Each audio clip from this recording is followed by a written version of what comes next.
The stars burned bright over the Larathan homeworld, Virelia.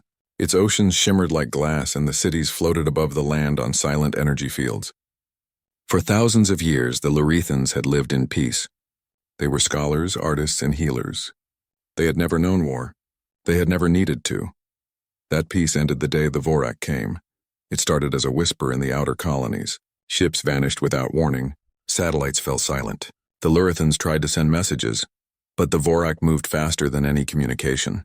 By the time the first Vorak fleet reached Virelia, the Larathans' defenses were already collapsing. Counselor Virel watched the monitors in his office. His 3 assistants stood behind him, their faces pale. The screens showed a Vorak ship tearing through a research station like it was made of paper. Larathan soldiers scrambled to respond, but their energy weapons barely scratched the enemy armor.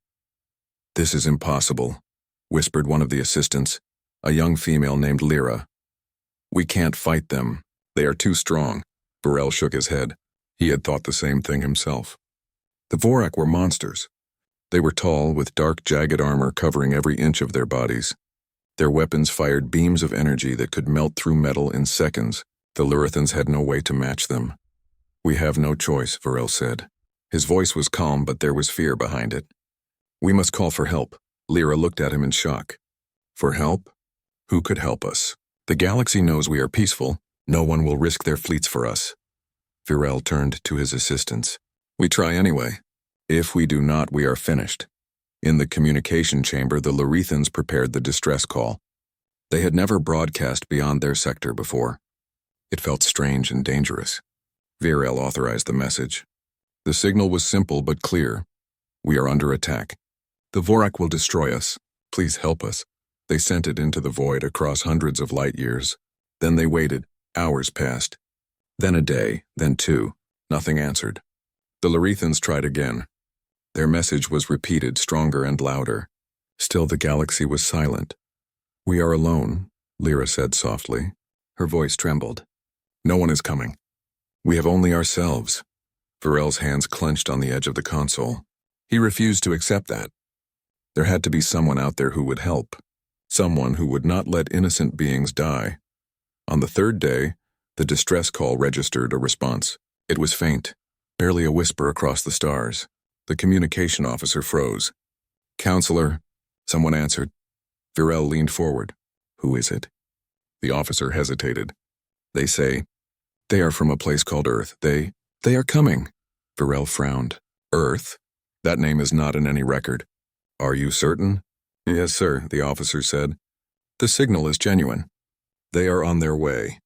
They call themselves the Deathworlders." The Larathans looked at each other. Deathworlders? None of them had ever heard the word before.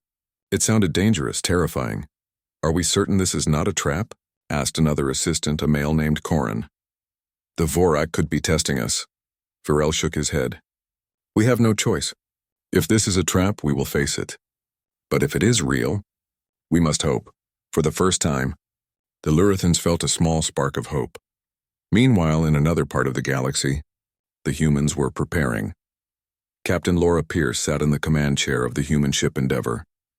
She was young, but her face carried the weight of many battles. Her crew worked around her, running checks and preparing for faster-than-light jump. "Captain, we have intercepted a distress call," said Lieutenant Ethan Brooks. His voice was calm, but excitement laced his words. "It's from a species under attack. They call themselves the Larathans." Pierce leaned forward. "Are they requesting aid?" "Yes, ma'am. They are being attacked by the Vorak. Their fleets have been destroyed. They say they cannot survive without help." Pierce studied the readouts. The Larathans' signal was fragile, nearly lost in the void. But it was clear they were desperate. "Plot a course," she said. "We are going to help them." Ethan frowned. "Captain, they are far from Earth. No one else knows about them. This could be dangerous. The Vorak might be waiting." Pierce smiled faintly. "Then all the more reason we go. When someone calls for help, you answer. That's what humans do." On the Larathan station, the crew watched the approaching ships on their sensors. 3 human vessels appeared, small but heavily armed. The Larathans had never seen ships like these. They were scarred, battered, and rough, but they moved through space with precision and speed. The aliens whispered among themselves. "Are these warriors?" "They must be," Virel said. No peaceful species would travel into a battle zone like this. The humans sent a message. It was simple, direct, and confident. We received your distress call. We are coming to help. Sit tight. The word Deathworlders was repeated. The Lurithans looked at each other. Deathworlders? Lyra asked. What does that mean? Viral had no answer. But somehow he felt hope. The Vorak had already begun another assault. Their dark ships tore through the Lurithan defenses. The aliens scrambled their remaining forces, but it was chaos. Their energy shields flickered and died under the Vorak beams. Then, as the Vorak ships closed in, the humans dropped out of faster-than-light travel. They appeared like giants in the distance, their guns glowing with energy. The Lurithans gasped. They had never seen ships this large and solid. The humans did not wait. They moved directly into the enemy formation. On the Endeavor, Captain Pierce leaned over the controls. Fire when ready. Let's show them what humans can do. Ethan Brooks nodded. Aye, Captain. Weapons hot. The human ship struck with sudden fierce energy. They darted between Vorak cruisers, dodging beams and firing back with precision. The Lurethans could hardly believe what they were seeing. One human ship rammed a Vorak vessel, tearing it apart with brutal force. Another sent boarding teams onto an enemy cruiser. The Vorak, confident in their strength, were thrown into confusion. Counselor Virel could hardly breathe as he watched the battle unfold. The humans fought like nothing he had ever seen. Their movements were reckless, daring, and yet perfect. They are unstoppable, whispered Lyra. How can this be? They are Deathworlders, Virel said softly, understanding the meaning at last. They come from a world that is harsh. They survive what we cannot, and now, they fight for us. Hours passed. The Vorak retreated, leaving the Lurithans in stunned silence. The human ships hovered in the debris, their crew calm and unharmed. Captain Pierce sent a final message to the station. We will stay until the Vorak are gone. Then we leave. You are safe for now. The Lurithans stared at the screen, speechless. For the first time, they understood that help could come from the most unexpected place. Counselor Virel's voice was quiet but full of awe. They are not like any beings in the galaxy. They are Deathworlders, and they have come to save us. As the humans prepared to move among the Lurithan survivors, the aliens watched them with new eyes. They were not just warriors. They were something more. They were relentless. They were fearless. They were a force born of a world that would not give up. And the Lurithans had never seen anything like them before. The stars stretched endlessly outside the station's windows. Somewhere far beyond the known galaxy, the humans of Earth had answered a call for help, and the Lurithans knew, without question, that their world would never be the same again. The Vorak retreat left the Lurithans in shock. Their homeworld and colonies were damaged, but they were still alive. For the first time in days, there was silence in the skies above Virelia. Yet that silence did not bring comfort. It brought questions. Counselor Virel stood in the observation chamber of the main station. He looked out at the battered planets below. Cities floated above the oceans, some with holes from Vorak energy blasts. Smoke rose from the surface. The Lurethans were fragile, delicate beings. They had never built cities to withstand war. They are amazing, whispered Lyra, still staring at the screen showing the humans' ships. How can they do that? Virel shook his head. I do not know. They are different. Not like anyone else in the galaxy. Captain Laura Pierce and her crew had already moved closer to the Lurithan station. The human ships were scarred, dented, and had burns from energy blasts, but they were untouched in ways the Lurithans could not understand. Bring them aboard, Virel finally said. We need to know who they are. The humans landed their ships on the surface of Virelia. The Lurithans watched as Captain Pierce, Lieutenant Ethan Brooks, Medic Nora Lane, Weapons Specialist Caleb Ortiz, and Engineer Megan Holt stepped down. They wore simple suits of armor, light but strong, with weapons slung across their backs. The Lurithans froze as the humans moved among them. The aliens had never seen beings so confident. The humans smiled at the Lurithans, but their eyes were sharp and alert. They were ready for danger at any second. Virel approached Captain Pierce. Welcome to Virelia, he said. I am Counselor Virel, your arrival. It is unexpected, Pierce nodded. We received your distress call. We don't leave anyone behind if we can help it. Virel blinked. You came all this way? To help us? Pierce shrugged. We go where we are needed. That's what we do. The Lorethans watched silently as the humans began inspecting the station. Caleb Ortiz moved like a predator, scanning every corner for weaknesses. Ethan Brooks walked barefoot along a broken balcony to test its stability, something no Lorethan would ever do. Nora Lane carried a medical kit and calmly treated minor injuries on Lorethan soldiers, while Megan Holt examined damaged equipment, already planning repairs. Varel realized that these beings were not like any other he had known. They did not fear damage, fire, or danger. They seemed to thrive in it. They are Deathworlders, whispered one officer. The word had spread among the crew. They survive where nothing else can. Pierce called a meeting in the main chamber. The humans wanted to understand the Vorak attack. The Lorethans gathered, hesitant but curious. We need to strike back, Pierce said simply. The Vorak will come again. They will try to finish what they started. We can't wait for them to attack. We must go to them. Varel shook his head. No, you cannot fight them. Our weapons cannot harm the Vorak. We are fragile. You will be destroyed. Caleb Ortiz smiled faintly. Maybe for some species. Not for us. We fight differently. What do you mean? Asked Varel. Ethan Brooks leaned forward. We fight with everything we have. We adapt. We survive where others fall. You call your world peaceful. Ours, it is not. We call it a death world because it will try to kill you every day. You learn to survive or you die. The Lorethans were silent. They had never heard anything like this. Their world was beautiful, safe, and calm. They could not imagine living in constant danger. Nora Lane smiled gently. We are not afraid of danger. That is what makes us different. And right now we are here for you. The humans spent the next hours preparing for the Vorak's return. They repaired their weapons, tested their ships, and mapped the enemy fleets. The Lorethans could only watch, amazed at their efficiency. Finally, the first Vorak ships appeared on the sensors. A dozen cruisers moved toward Virelia. Their dark hulls reflected the light of the system's sun. The Vorak commanders were confident. They believed the humans were no threat. Pierce ordered the human ships into formation. Ethan, Caleb, Nora, prepare for engagement. Megan, coordinate repairs on the surface. Let's show them we are not easy targets. The Vorak opened fire, energy beams slicing through space. The human ships dodged with impossible speed, weaving through attacks as if they were invisible. One ship darted behind a Vorak cruiser and fired back, hitting the enemy engine core. The Vorak screamed over communication channels, surprised by the humans' boldness.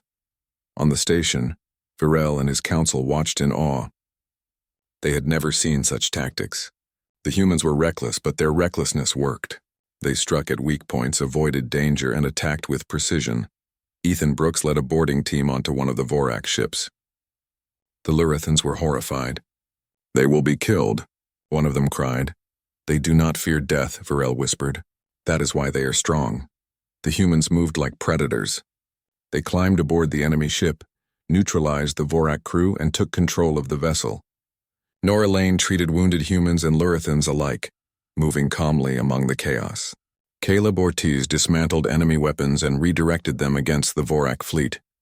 After hours of fighting, the Vorak retreated once more. Their fleet was damaged, their morale broken. They had underestimated the humans and paid the price.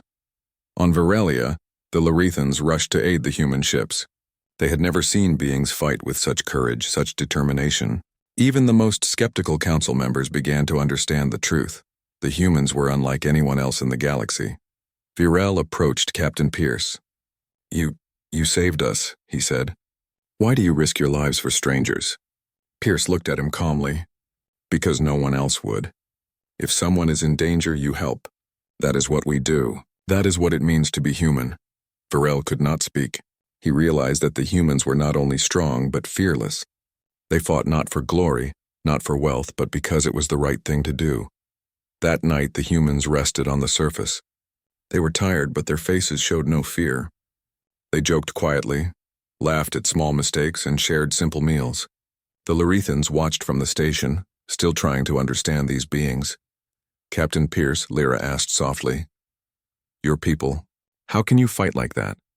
Pierce smiled faintly. We survive, we fight. We do what we must.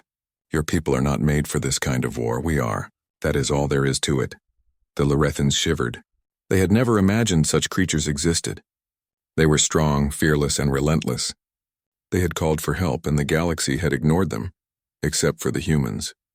Virel realized something else. The humans did not just save them. They had changed the way the Lorethans saw themselves. They had shown them that even in the face of impossible danger, there was hope. In the days that followed, the humans trained the Lorethans in simple defense techniques. They shared ideas about survival, even if the Lorethans could not match their physical strength. They repaired damaged ships and taught the aliens how to organize themselves in battle. The Vorak had not finished. They would return. But the Lorethans were no longer helpless. With the humans at their side, they had a chance. On the surface, Captain Pierce watched the stars. "They will come again," she said. "They will," Ethan Brooks replied. "But we will be ready." Virel looked out at the humans and understood. These beings were not just warriors, they were legends. The galaxy had called them Deathworlders for a reason. They came from a world that would not yield, and now they were here, standing between the Lorethans and extinction. The battle had begun, but for the first time, the Lorethans felt hope. They had survived the first attack because the humans were fearless. They had fought because the humans were relentless. And they had lived because the Deathworlders had come. For Virel, one thought stayed in his mind as he watched the human crew prepare for the next fight. If these beings could survive, perhaps even the galaxy could be saved. And far above, the stars continued to shine, witnesses to the beginning of a new legend, the legend of humanity, the Deathworlders who came when no one else dared. The Lorethans had survived the first attacks, but their relief was short-lived. The Vorak would return, and the aliens knew it. The humans, however, seemed almost calm in the face of danger. Counselor Virel watched them closely from the observation deck of the main station. Captain Laura Pierce, Ethan Brooks, Nora Lane, Caleb Ortiz, and Megan Holt moved with quiet confidence. Their presence was unlike anything the Lorethans had ever seen. They did not fear the Vorak. They did not hesitate. They simply prepared. "They are different," Lyra said, her voice barely above a whisper. She followed Virel to the deck, looking at the humans who were training on the surface. "They do not seem afraid. Even after seeing the destruction, they smile." Virel nodded slowly. "Fear is part of survival for us. For them, it seems almost foreign. I cannot explain it."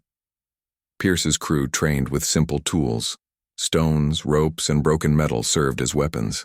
They ran through obstacle courses across the rough, acid-scorched terrain of Virelia. Nora treated minor cuts and bruises without pause. Ethan lifted massive rocks and hurled them with ease. Caleb moved with speed and precision, calculating every step in ways the Lorethans could not follow. One of the Lorethan officers, a tall male named Corin, approached Virel. "Counselor, I do not understand. Their bodies. They seem fragile like ours, yet they endure so much. How can they survive?" Virel did not answer immediately. He had seen it himself. One of the humans had walked barefoot across jagged terrain that would have shredded any alien foot. Another had thrown himself into simulated attacks, ignoring every injury. Even when the humans fell or stumbled, they recovered instantly, laughing at the challenge. "They are born from a harsh world," Virel finally said.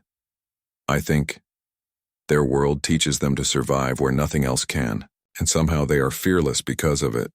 On the surface, Ethan Brooks stopped mid-run and glanced back at the station. He noticed Lyra and Virel observing them. He smiled faintly. "They're watching," he said to Pierce. "They always do," she replied calmly. "Curious, cautious. They do not understand what we are yet, but they will."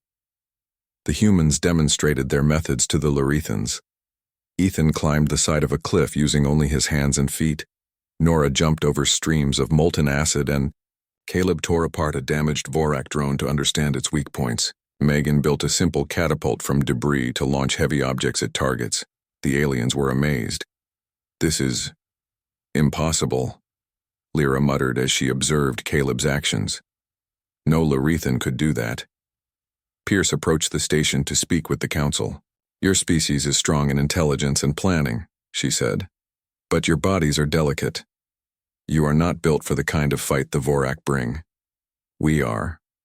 Varel asked quietly. What do you mean? Pierce gestured toward the landscape. We survive where others die. We fight in ways your species cannot imagine. We do not fear pain the way you do, and that allows us to endure situations that would destroy others. A young Lorethan, Arian, stepped forward. But you are still small. You are weaker than the Vorak. How can you hope to win? Ethan looked at him with a faint grin. Strength is not just muscle. It's courage. It's knowing you will survive even when the world tries to kill you. That is why we are called Death Worlders, and right now you have us on your side. The Lorethans listened, awestruck. Their minds struggled to grasp the concept. They had lived in peace their whole lives. They had never known fear in the same way humans did, but they had also never faced a threat like the Vorak. Nora approached a group of young Lorethan medics. Watch closely, she said, showing them how to patch wounds with simple tools. You do not need fancy equipment to save someone. You need focus, and you need to act fast. Improvisation is your ally. The aliens copied her movements carefully. Some succeeded, others failed, but Nora encouraged them with a quiet laugh. Mistakes are part of learning. You will be faster next time. In the evenings, the humans gathered around simple fires on the surface. They shared stories, laughed quietly, and ate basic rations. Virel observed them from the station. There was a warmth in their interactions, even after the battles. They seemed simple, but there was a quiet power behind them that the Lorethans could not ignore. Corin whispered to Virel, "Their nature. It is frightening. I have never seen beings so capable of surviving anything." "Yes," Virel replied. "They are fearless, relentless, and unstoppable. We have called upon them for help, and they have come. That alone is beyond comprehension for us." Days passed. The Vorak probed the Lorethan defenses, sending small attack ships to test the humans' response. Each time the humans met them with precision and ferocity. The Lorethans began to whisper among themselves. "They are not just warriors," one said. "They are something else." "They are Death Worlders," another replied. The word had become a mixture of awe and fear. One day, a Vorak cruiser approached the planet's surface. The humans did not hesitate. They split into groups. Ethan led a team to intercept the cruiser, climbing across jagged terrain and dodging energy beams. Caleb and Megan set up traps using the environment itself. Nora treated both human and Lorethan casualties calmly as the battle raged. The Lorethans watched in horror and amazement. The humans fought not like soldiers. They fought like predators. They used speed, cunning, and sheer courage to outmaneuver the Vorak. When one human was hit, another covered them without hesitation. Every action was precise, calculated, and relentless. Virel could not hide his amazement. They are teaching us something beyond knowledge or technology. They are teaching us how to endure. After hours of combat, the Vorak retreated once more. The human ships had taken heavy fire but suffered minimal casualties. On the surface, the humans checked their equipment and helped each other recover. They joked quietly about minor injuries and misfires. Lyra approached Virel. "Counselor, they are terrifying, not because they are cruel, but because they do not fear anything. They will survive anything. We could call them allies, but they are beyond anything we know." Virel nodded slowly. "Yes, they are beyond our understanding. And yet, they fight for us. They are not like any other species in the galaxy. We called for help and they came. That is a miracle." That night the humans sat quietly staring at the stars. Pierce looked at the Lorethans who observed from the station. "They will never understand fully," she said. "They see our strength but not our world. Our world made us this way." Ethan Brooks added, "We are not invincible, but we are survivors. And right now, survival is what they need. That is enough." The Lorethans realized something important. Humans were not just warriors, they were survivors in the truest sense. They did not fight for honor, glory, or wealth. They fought because they had to. They endured because they must. They acted because someone needed them. Counselor Varel addressed his people the next day. We have seen beings who are not like us, who do not fear the impossible. They call themselves Deathworlders, and they have come to help. We must learn from them. We must watch and understand. Their courage and endurance are a gift we cannot ignore. The Lurithans began to train under the humans' guidance. They could not match their strength, but they could learn strategy, focus, and determination. Slowly they began to see that survival was not just about technology or shields. It was about will, courage, and the refusal to surrender. Pierce watched the progress with quiet satisfaction. They will not be warriors like us, she said, but they will endure. That is enough for now. The Vorak would return. They always did. But the Lurithans had seen something new. Beings who could survive anything. Beings who fought not because they had to, but because they were built to. Beings who were fearless in the face of death. And the humans, the Deathworlders of Earth, were teaching them everything they needed to know. Varel looked out at the stars once more. He realized that this was not just a battle for survival. It was the beginning of a legend. The galaxy had not seen humans before. Now it would. And when the Vorak returned, they would understand exactly why the humans were feared, respected, and called Deathworlders. For the Lurithans, the galaxy would never be the same again. And for the humans, the challenge had only just begun. The stars stretched endlessly above, silent witnesses to the growing bond between fragile aliens and fearless humans. The first lessons had been learned. The true nature of the Deathworlders would soon be revealed. And the galaxy waited. The Vorak did not wait long. They had regrouped in the outer systems, repaired their ships, and sent a fleet larger than the Lurithans had ever seen toward Virelia. Reports arrived in the station. More than 50 Vorak cruisers, each bristling with weapons, were heading straight for the planet. Panic began to stir among the Lurithans, but the humans remained calm. Captain Laura Pierce stood on the surface beside Ethan Brooks, Caleb Ortiz, Nora Lane, and Megan Holt. The five of them watched the approaching fleet through sensors. Their faces were serious, but their bodies showed no fear. "They are coming," Pierce said. "Let's show them what humans do," Ethan nodded. "Let's go." The Lurithans gathered for a council meeting. Counselor Virel addressed them. "The Vorak return. They are strong and numerous. Many of you are frightened. That is understandable. But with the humans, we have a chance. Listen to their guidance. Trust them. Fight with them." The Lurithans tried to steady themselves. Their hands shook and their hearts raced.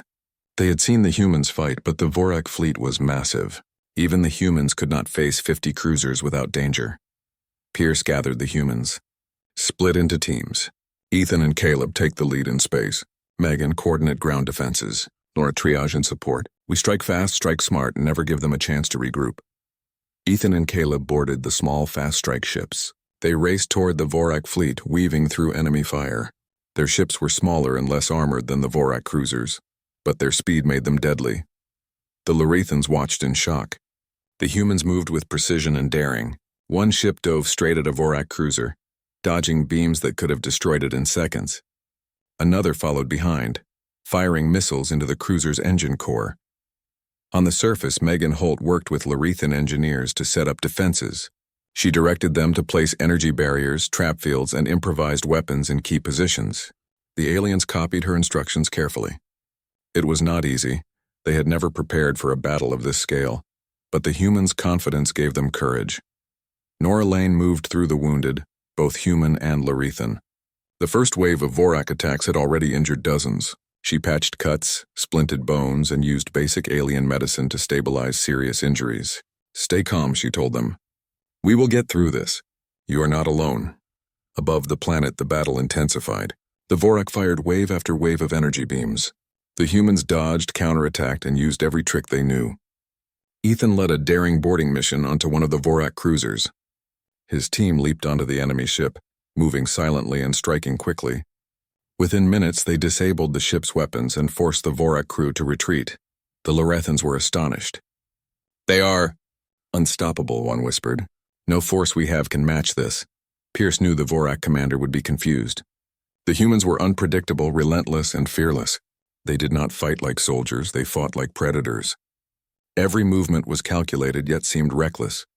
They used speed, environment, and raw courage to overcome the enemy. Caleb Ortiz climbed across the hull of a Vorak ship, dismantling weapon systems and throwing them into space. "Check this out," he called over comms. "That's one less cannon they have." Ethan Brooks laughed as he fought, striking Vorak after Vorak with precision. "Keep moving. Don't give them a chance." Back on the ground, Megan Holt coordinated defenses. The Lorethans tried to keep up, but their attempts were slow and clumsy. They watched the humans effortlessly redirect energy shields and use debris as weapons. Slowly, the Lorethans began to understand. They could not match the humans physically, but they could contribute if they followed instructions. The Vorak fleet was not prepared for this level of coordination. Their forces were superior in numbers and raw firepower, but the humans' unpredictability made them easy to outmaneuver. Vorak ships collided with each other and their cruisers were disabled one by one. Nora treated the wounded tirelessly. She moved through explosions and debris, never stopping. When a Lorethan soldier fell in the middle of a firefight, she ran to him without hesitation, stabilizing him before returning to her work. Hours passed, and the tide of the battle began to turn. The Vorak were losing ships faster than they could replace them. Their commander, furious, sent reinforcements, but the humans anticipated every move. Ethan and Caleb used speed and agility to attack from unexpected angles. Pierce directed them with calm precision. Megan's defenses on the ground blocked Vorak dropships and protected the civilians. Finally, the Vorak commander realized he was losing. His fleet was broken and morale was low. He ordered a retreat. One by one, the remaining Vorak ships fled, leaving the Lorethans' world behind. The humans did not pursue immediately. They stayed in position, ready for any sudden attack. The Lorethans were silent, staring at the departing enemy. They could hardly believe what they had witnessed. Counselor Varel approached Captain Pierce. You have destroyed them. Even when outnumbered, you won." "How?" Pierce shrugged. "We fight differently. We survive because we must. We do not fear pain, and we do not give up. That is what makes humans dangerous. That is why we are called Deathworlders." Varel struggled to comprehend. The humans had survived the impossible. They had turned the tide of battle with courage, skill, and determination. The Vorak, the most feared force in the galaxy, had been forced to retreat by 5 human warriors and a few Lorethan allies. The Lorethans began to cheer, but their voices were mixed with awe and fear. They were not just grateful, they were shaken by what they had seen. The humans were unlike anything they had ever encountered. Pierce turned to her team. "Check your ships. Make sure nothing is damaged." "We may not have finished yet," Ethan nodded. "Some scratches, nothing serious. Ready for the next fight if they come back?" Megan Holt checked the ground defenses. "We did well here too." The Lorethans helped, but mostly they watched. "That's okay, they will learn." Nora Lane treated the last of the wounded. Everyone survived. "That is the important part." Varel approached her, amazed. "You move among the wounded as if danger does not matter." "How can you do this?" Nora smiled faintly. "We learn to survive. We do not let fear control us. We do what is needed even when it is hard. That is what being human means." The Lorethans began to understand a little. The human strength was not in weapons alone. It was in endurance, courage, and the refusal to surrender. They were fighters, yes, but more than that, they were survivors. That night, the humans gathered quietly. They did not celebrate. There was no boasting or pride. They shared simple food and laughed quietly about minor injuries and mistakes during the battle. The Lorethans watched, still trying to understand these beings. Varel realized something important. Humans did not just fight, they changed the meaning of battle. They fought not because they were stronger or faster, but because they would not allow defeat. That made them different from every other species in the galaxy. He looked out at the stars and understood. The Vorak would return eventually, but next time, the humans and Lorethans would be ready. Together they could face anything. Captain Pierce gathered her team. "We have proven something today. The Vorak are not invincible. They will try again, but we are ready. We fight not for glory, but because it is right. That is what being a Deathworlder means," Ethan Brooks grinned. "And they will remember it. They will know that Earth does not back down. Not ever." The Lorethans, still watching, realized that their world had changed forever. Humans had come when no one else dared. Humans had fought when the odds were impossible. Humans had shown them a new kind of courage, and the galaxy would take notice. The stars above Viralia shone quietly, witnesses to the battle and the arrival of a legend. The humans, the Deathworlders of Earth, had shown their true power. They had come to help, and nothing would stop them. For Virel and his people, the future was no longer hopeless. They had learned that courage and survival could come from the most unexpected of allies. The humans had proven that even in the face of overwhelming force, the impossible could be achieved. And in the distance, the stars waited. The Vorak might return, but the humans would be ready. The Lorethans would be ready, and together they would face the galaxy without fear. The legend of the Deathworlders had begun. The Vorak had retreated, but their threat was not over. Reports reached the Lorethan station that the enemy was regrouping far beyond Viralia. This time they were bringing an even larger fleet. The Lorethans shivered at the thought. 50 cruisers had been terrifying. The new fleet was likely twice that, but the humans, the Deathworlders of Earth, remained calm. Captain Laura Pierce stood with her team on the surface, looking at the approaching enemy ships through the sensors. Her face was steady, her eyes focused. She did not flinch even as the sensors counted dozens of enemy vessels moving closer. "They are back," Ethan Brooks said quietly. "And they will learn what it means to face humans," Pierce replied. Virel watched from the observation deck, his mind racing. He had seen humans fight before, but this would be their greatest challenge. He was afraid, not for them, but for the galaxy. No other species could face the Vorak like the humans could. Pierce gathered her crew, split into teams. "Ethan and Caleb, take the lead in space. Megan, protect the ground. Nora, treat the wounded. Remember, they are strong, but we are relentless. We do not back down." Ethan and Caleb climbed into the strike ships. They raced toward the Vorak fleet, moving with impossible speed. They dodged energy blasts and returned fire, using tactics the Vorak could not predict. Each ship was small but deadly, striking where the enemy was weakest. On the planet, Megan Holt organized defenses. Lorethan engineers helped build barricades and energy shields. They placed trap fields in key areas and prepared escape routes for civilians. Megan instructed them carefully, ensuring every move was precise. Nora Lane moved among the injured, calming panicked Lorethans and humans alike. "Stay calm," she said. "We will survive. We fight together." The Vorak opened fire, unleashing wave after wave of energy beams. Ethan's ship darted between them, striking the enemy engines. Caleb's team disabled weapon systems with tools and skill. The Vorak commander could not understand it. Small, lightly armed ships were causing massive damage. Pierce directed them all from the surface. "Move fast. Strike hard. Do not give them time to regroup. Use every advantage. Remember, we survive because we must." The battle raged for hours. Vorak ships exploded in bursts of fire and energy. The humans moved like predators, unpredictable, fearless, and relentless. Each move was daring, calculated, and terrifying to their enemies. The Lorethans could hardly keep up. They had never seen such courage. Even their strongest warriors paled in comparison. They watched as humans climbed aboard Vorak cruisers, fought hand-to-hand, and turned enemy weapons against their masters.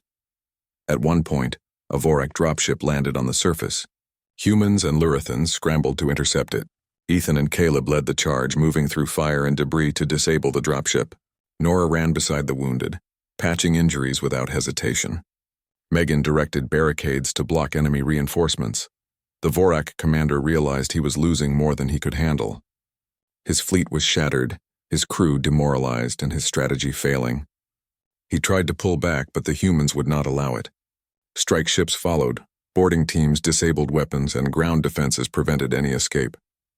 Birel watched, unable to speak. He had seen legends in history, but nothing like this.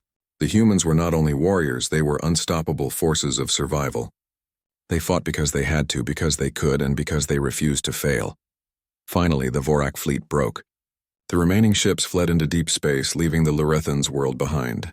The humans had won, not by luck, not by superior numbers, but by skill, courage, and the relentless will to survive. On the surface, Pierce and her crew checked their teams. "Everyone accounted for?" she asked. "Yes, Captain," Ethan replied. "All systems ready. No major damage. The Vorak won't be back for a while." Megan Holt smiled at the Lorethans. "You did well. Most of you followed instructions perfectly. Keep practicing. One day you'll be able to defend yourselves better. Nora Lane moved among the injured, giving a final check. Everyone is stable. We survived, and that is what counts. Varel approached Captain Pierce. You saved us. You have destroyed the Vorak fleet. I do not understand how you do it. How can your people be so fearless? Pierce looked at him calmly. We are from a world that fights every day to survive. We are not born for peace, we are born for challenge. That is why we are called Deathworlders, and right now we are here to protect you. Varel nodded slowly. For the first time, he understood. These humans were not ordinary allies. They were a force unlike any other in the galaxy. They did not fight for honor or power. They fought because it was right. The Lorethans gathered to honor the humans. They had never seen beings like them. They had never seen courage, endurance, and skill combined in such a way. Even their strongest warriors could not match them. Your people, they are beyond description, Lyra whispered to Varel. They are legendary. Yes, Varel replied. They are Deathworlders, and the galaxy will learn their name. Captain Pierce and her crew did not stay for celebration. They had done what was necessary, and now it was time to leave. The humans repaired their ships, checked their systems, and prepared for departure. Before leaving, Pierce spoke to Varel. We do not want anything in return. We came to help because it was right. Remember our name. Remember what it means. When the galaxy calls for help again, there will be humans to answer. Varel bowed. We will never forget. Your courage has saved our species. You have given us a chance to live and rebuild. For that, we are forever grateful. Ethan Brooks grinned at the Lorethans. Don't worry. If the Vorak or anyone else ever comes back, we'll be here. That's what Deathworlders do. The humans boarded their ships and prepared for faster-than-light jump. The Lorethans watched as they disappeared into the stars, leaving behind a world saved from destruction. In the weeks that followed, the Lorethans rebuilt. They repaired cities, restored energy fields, and healed their wounded. They taught each other the lessons they had learned from the humans: courage, endurance, and the will to survive. News of the humans spread through the galaxy. Other species heard tales of the small fleet that had defeated the Vorak. They spoke of fearless warriors who came when no one else dared. They whispered the name of Earth and the Deathworlders. The Lorethans formed an alliance with Earth. They promised to share knowledge, technology, and support if the humans ever needed it. But more than that, they respected the humans. They had seen what humans could do, and they knew that Earth's people were different. Varel stood on the observation deck looking at the stars. He thought about the humans who had saved them. They were fearless, relentless, and strong in ways no one else could understand. They had come when all hope seemed lost. They had fought like no one else in the galaxy could fight. They are more than warriors, he whispered to Lyra. They are legends. The galaxy has never known anything like them. Lyra nodded. And now we have learned what it means to be helped by a Deathworlder. We will never forget. Captain Pierce and her crew traveled across the galaxy, answering other calls for help, leaving behind a growing legend. Everywhere they went, they were remembered as the fearless Deathworlders of Earth. Back on Virelia, life slowly returned to normal. The Lorethans lived in peace again, but they were changed forever. They had seen courage, endurance, and survival in its purest form. They had learned that help could come from the most unexpected of places. Varel watched the stars once more. Perhaps the galaxy is not as hopeless as we thought, he said. If humans are out there, perhaps there is hope for everyone. And somewhere far away, the humans of Earth answered another call for help. They did not fight for glory. They did not fight for fame. They fought because it was right. They fought because they could. They fought because they were Deathworlders. The stars stretched endlessly, witnesses to the courage, endurance, and legend of humanity. The galaxy had learned a new truth. When the impossible threatened, when hope seemed lost, humans would come. And the name of Earth, the Deathworlders, would echo across the stars forever.